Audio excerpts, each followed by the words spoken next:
ফের খবরের শিরোনামে সন্দেশখালীর বাদশা শেখ শাহজাহানের শেখ মার্কেট। এই মার্কেটের মালিকানাধীন রয়েছে মণ্ডল পরিবারের। সেই মণ্ডল পরিবারের সমস্ত কাগজপত্র তারা সিবিআই দপ্তরে জমা দিয়েছিল। সেই দপ্তরে জমা দেওয়ার পরে একাধিকবার সেখানে তদন্ত হয়। তদন্ত উঠে আসে যে এই সম্পত্তির মালিক হচ্ছে এই মণ্ডল পরিবারের লোকেদের।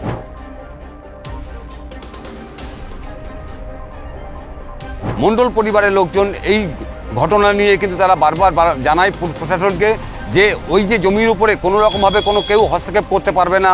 সেই হিসাবে কিন্তু কোর্টের একটা রায় রয়েছে।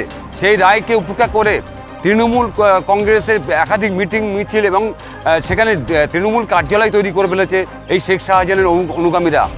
যে মুসলিম শেখ এবং ইমাম আলী গাজী তাদের নেতৃত্বে সেখানে মিটিং থেকে শুরু করে একাধিক কর্মসূচি অর্থাৎ দলীয় কর্মসূচি সেখানে চালিয়ে যাচ্ছে বহাল তবিয়াতে কোর্টকে অমান্য করে। মুসলিম শেখ হতে এই অঞ্চলটা মোটামুটি শেষ করে দিল। আর প্রত্যেকটা ও যদি ভালো লোক হবে তাহলে আমাদের এই জায়গায় কেন তোমার পার্টি অফিস করে মিটিংটা করবে?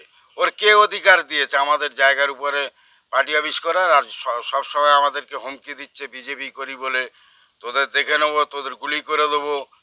আর ওর ছেলে, ওর মেজর ছেলে মহিদুল আর ওই ছয়রাম মীর, এরা তো সবসময় দিনে রাতে ম্যাচিং নিয়ে ঘুরছে আমাদের মার্ডার কোর্টে বলে, বন্দুক নিয়ে ঘুরছে। এইবার যদি এখানে যদি কোনো খুন মার্ডার হয় সম্পূর্ণ দায় ভার নিতে হবে এই মুসলিম শেখকে। আমাদের উপরে হুমকি আসছে, হুমকি দিচ্ছে পার্টির লোকজন। মুসলিম শেখ মূলত মেন হলো মুসলিম শেখ। এরা এর লোকজনকে দিয়েই সব কিছু হুমকি টুমকি দিচ্ছে এবং রাস্তাঘাটে যেখানে দেওয়া যায় তোদের দেখে নেবো হ্যান ত্যান এইসব ব্যাপার হচ্ছে আর কি। আমরা এইভাবে এখন ঘুরে বেড়াচ্ছি, আমাদের উপরে হুমকি আসছে, রাস্তাঘাটে ঘুরে বেড়াচ্ছে মুসলিম শেখের লিটল বাহিনী, ছয়রাম মীর, মহিদুল শেখ, এরাই সব হুমকি টুমকি দিচ্ছে। মুসলিম শেখ বলে দিচ্ছে ওদের ঘর বাড়ি সব উড়িয়ে দে, সবই করে দে। ওরা কেন বিজেপি করবে? বিজেপি ওরা এখন প্রকাশ্যে বিজেপি করছে, ওদের যাতে না করতে পারে সেই ব্যবস্থাটা ওদের করতে হবে। মণ্ডল পরিবার আতঙ্কে রয়েছে, যেহেতু তারা প্রতিবাদ করেছিল, তাই প্রতিবাদ করার পরে তাদেরকে খুনের হুমকি দেওয়া হচ্ছে এই শেখ শাহজাহানের অনুগামী মুসলিম শেখ এবং ইমাম গাজীর নেতৃত্বে। তাদের বাড়িতে শাসাচ্ছে তাদের অনুগামীরা। তারা গিয়ে আগ্নেয় অস্ত্র নিয়ে তাদের বাড়িতে গিয়ে হামলা করার পরিকল্পনা করছে, এমনটাই অভিযোগ করছে এই মণ্ডল পরিবারের লোকজন। আপনাদের কাছে শুনলাম যে থানায় অভিযোগ হয়েছে, বিষয়টা তদন্ত করে দেখবে সত্য কি, কতটা এর মধ্যে সত্যাসত্য লুকিয়ে আছে এবং আইনের পথে চলবে। এ ব্যাপারে দল কোনো অন্যায়কে প্রশ্রয় দেবে না। সাধারণ মানুষ তৃণমূলের বিরুদ্ধে একটা স্বতঃস্ফূর্ত গণ আন্দোলন করছিলেন, তখন তৃণমূলের এই সকল উচ্ছৃঙ্খলী নেতারা ছিলেন কোথায়?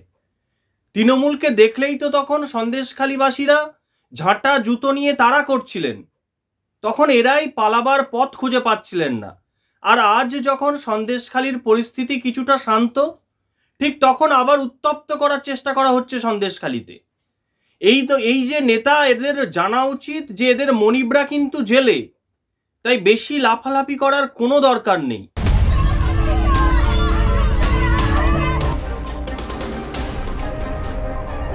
তাই তারা চাইছে যে শেখ শাহজাহান জেলের মধ্যে বসে তাদেরকে ফোনে হুমকি দিচ্ছে এবং ফোনের হুমকি দেওয়ার পরে একাধিকবার তারা কিন্তু সরব হয়েছিল সিবিআই দপ্তরে। তারপর বেশ কিছুদিন চুপচাপ থাকার পরে আবার কিন্তু নতুন করে মাথা চাড়া দিয়ে উঠছে শাহজাহান অনুগামীরা।